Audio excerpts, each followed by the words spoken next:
video ini, alangkah baiknya kita membaca bismillah. Dan jangan lupa subscribe channel ini agar sahabat dan saudara kita juga dapat melihat video ini. Hal yang perlu diluruskan ketika puasa. Hal pertama, padusan. Menjelang bulan suci Ramadan, kaum muslimin di Indonesia melakukan ritual padusan. Mereka anggap itu untuk membersihkan jiwa dan raga, agar terbebas dari segala dosa. Ini adalah budaya yang tidak sesuai dengan Islam. Islam tidak pernah mengajarkan membersihkan dosa dengan cara padusan. Hal kedua, nakar. Ziarah kubur termasuk amal mulia dalam Islam, karena ziarah kubur bisa mengingatkan orang akan kematian. Islam memberikan kelonggaran untuk melakukan ziarah kubur di waktu kapanpun. Karena itu, kita tidak boleh membatasinya hanya ketika menjelang Ramadan. Hal ketiga, membangunkan sahur. Banyak daerah memiliki cara berbeda untuk menunjukkan waktu sahur. Ada yang memukul tiang listrik, kentongan, teriak-teriak sambil membawa rebana, dan lain-lain. Padahal Islam telah memiliki cara sendiri untuk menunjukkan waktu sahur, yaitu azan awal sebelum subuh. Lebih baik kita melakukan sunnah daripada melakukan tindakan yang mengganggu istirahat masyarakat. Hal keempat, waktu imsak. Sebagian kaum muslimin beranggapan bahwa batas waktu makan dan minum adalah imsak, yang benar justru sebaliknya. 10 menit sebelum subuh adalah waktu terbaik untuk makan sahur. Amr bin Maimun menceritakan, dahulu para sahabat Nabi Muhammad SAW adalah orang-orang yang paling segera berbuka dan paling telat sahur. Hadis riwayat Baihaqi. Hal kelima, mengeraskan bacaan niat puasa. Sobatku, niat letaknya di hati, bukan di lisan. Karena inti niat adalah keinginan untuk melakukan suatu amal. Jika seseorang sudah ada keinginan, berarti dia sudah berniat. Rasulullah SAW tidak pernah mencontohkannya. Hal keenam, sikat gigi ketika puasa.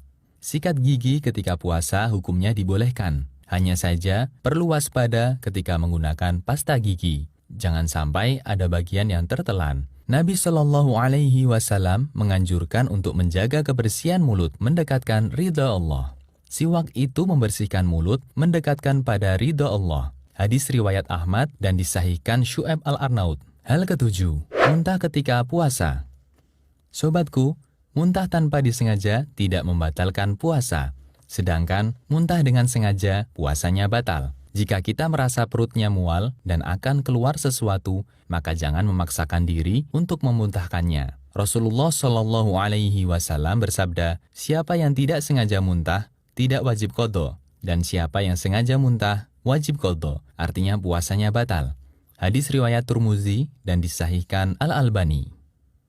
Hal kedelapan, mencicipi masakan. Sobatku, mencicipi masakan ketika sedang berpuasa selama tidak tertelan, hukumnya boleh. Ibnu Abbas pernah mengatakan, tidak mengapa mencicipi cuka atau makanan lainnya selama tidak masuk ke kerongkongan. Hadis riwayat Bukhari secara mu'alaq. Hal kesembilan, tidur berpahala. Apakah tidurnya orang berpuasa itu berpahala? Pertanyaan ini berasal dari hadis yang menyatakan, tidurnya orang yang berpuasa adalah ibadah, diamnya adalah tasbih, doanya adalah mustajab, dan pahala amalannya pun akan dilipat gandakan. Namun hadis ini statusnya palsu, ada perawi yang bergelar pendusta. Hal ke-10, bekam dan donor darah ketika puasa. Mengeluarkan darah tidak membatalkan puasa. Dalilnya, Nabi SAW memberi keringanan untuk bekam ketika puasa.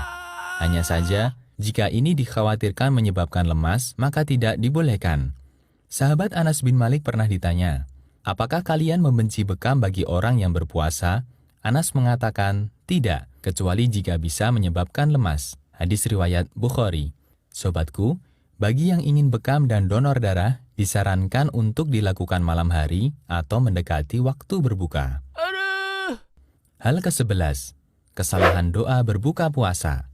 Allahumma laka sumtu Sebagian masyarakat Indonesia berbuka puasa dengan membaca doa Allahumma laka sumtu wa bika amantu wa ala rizkika aftartu birahmatika ya arhamar rahimin. Doa tersebut dinilai dhaif oleh sebagian ulama. Doa sahih yang diajarkan Rasulullah SAW adalah sebagaimana diriwayatkan oleh Ibnu Umar. Lafaz doanya adalah dhahabadz dhama'u wa batallatil uruqu wa sabatal ajru insyaallah. Demikianlah 11 hal yang perlu diluruskan ketika puasa. Semoga Allah memudahkan kita untuk meraih banyak pahala selama menjalankan ibadah di bulan mulia.